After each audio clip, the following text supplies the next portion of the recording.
પ્રેમ પ્રકરણમાં વધુ એક નિર્દોષનો ભોગ લેવાયો। અમદાવાદની એક હોટેલમાં કામ કરતા રસોઈયાને તેની સહકર્મચારી સાથે પ્રેમ થઈ ગયો હતો। પ્રેમ પ્રકરણમાં રસોઈયાને હોટેલ મેનેજમેન્ટ દ્વારા નોકરીમાંથી હાંકી કાઢવામાં આવ્યો હતો।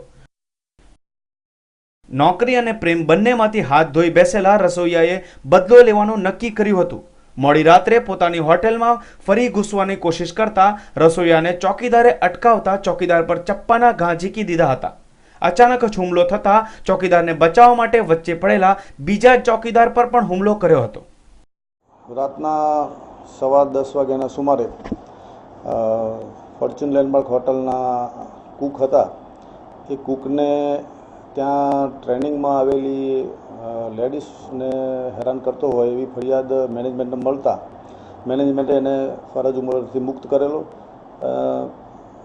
રાત્રે આ કુક હોટલમાં પ્રવેશવા જતાં એના સિક્યુરિટી ગાર્ડે એને પ્રવેશવા નહીં દીધું, એટલે સિક્યુરિટી ગાર્ડને ઈજા કરી અને મોત નિપજાવેલું। એને બચાવવા માટે બીજા સિક્યુરિટીવાળા વચ્ચે પડતા એને ઇન્જર્ડ કરેલા છે।